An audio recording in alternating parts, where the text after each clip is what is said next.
The J.H. Jones, built in 1888 in Goderich, Ontario. The Jones was built as a tug, and she later was converted into a passenger steamer. She had a length of 109 feet, a width of 21 feet, and a depth of 9 feet. The Jones also came in at 208 tons. Being that the Jones was a Lake Huron and Georgian Bay coastal steamer, that meant that she would transport passengers all throughout that area.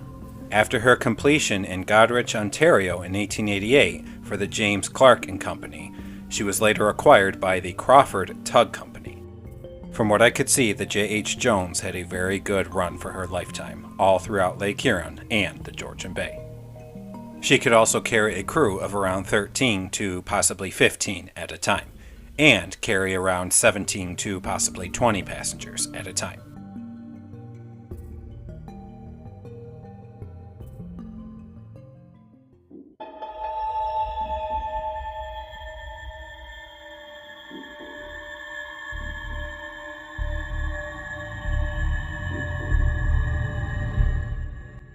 On November 22, 1906, at around 1 p.m., the Jones departed from Owen Sound for the last trip of her season.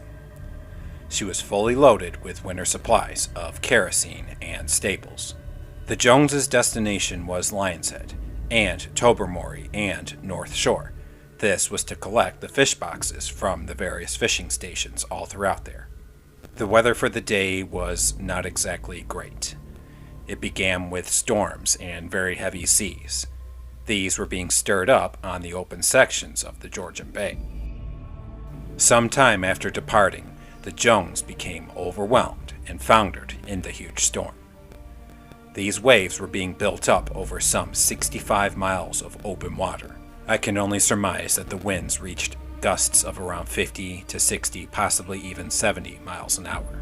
The Jones was last seen off of Cape Crocker by lightkeeper Richard Chapman as she passed the Cape of Crocker Light.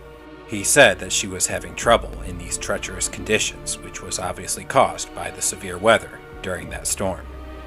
The Jones did not reach her destination, and wreckage from her washed up on the Christian Islands a few days later. There was also no signs of any of the crew members or passengers aboard her. When the Jones was lost and went down on her fateful sinking, she was carrying 17 passengers and 13 crew members at the time, thus being a staggering 30 people lost on the J.H. Jones. Even though initially there were no bodies or victims found from the Jones, during the first week of January of 1907, a body still wearing the Jones life preserver was discovered in the Christian Islands. As far as I can tell, that is the only body that was recovered from the Jones in her sinking. The others must have went down with her in that storm. It's possible that the Jones may have been overloaded at the time, however, it is uncertain exactly what caused her sinking, although we can safely guess that the wind and storms and the waves of that day did not help at all. There is an interpretive plaque that has been placed in beautiful blue water as a memorial to all of those who perished in the tragic sinking of the J.H. Jones. The Jones was captained by James V. Crawford of Warrington. I found another interesting tidbit of information on the captain of the Jones. The Captain J.V. Crawford was a very well-liked man in his early 50s, and his loss was felt for a long, long time by everybody in town. He was also a businessman in Warrington. 4 of the crew members left behind 16 children when the Jones disappeared and sank. On July 1st, 2018, the shipwreck of the J.H. Jones was located by American divers Ken Merriman and Jerry Elizen. This with the help of Canadian researcher and historian Chris Cole. The Jones Shipwreck is a registered marine archaeological site and is protected under the Ontario Heritage Act. And that is the full story of the terrible and tragic sinking of the J.H. Jones. Well, right off the bat, I think we can all surmise, being November, I mean, you guys are smart. We know November is a deadly month for ships and shipwrecks and sinkings and all sorts of chaos to happen out on the Great Lakes.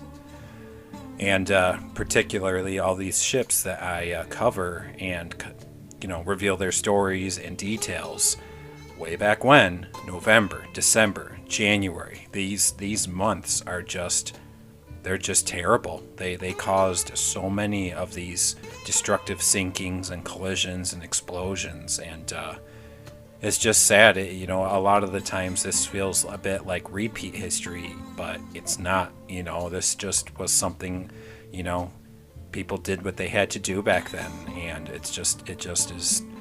It's very sad that they would be caught out in these late season runs in November and December when Lake Michigan, Lake Superior, Lake Huron, Lake Erie being the shallowest, that they can just get so violent with these with the warm air, and cold air colliding like that.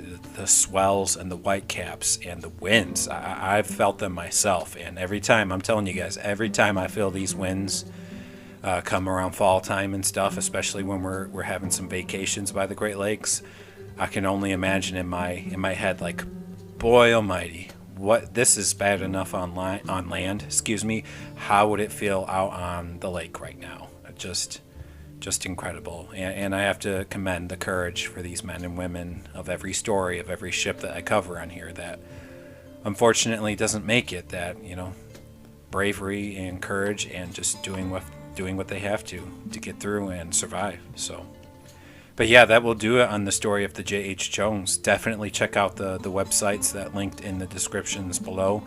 If you have any other information on this ship, definitely please share it with me in the comments. I love reading your guys' comments, opinions, and all the good stuff that comes with that. And I enjoyed this one. It was definitely unknown to me until I was doing my research and stuff. And but yeah, tell me what you guys think down below. But thank you guys so very much for joining me on this short episode of Songs of the Great Lakes.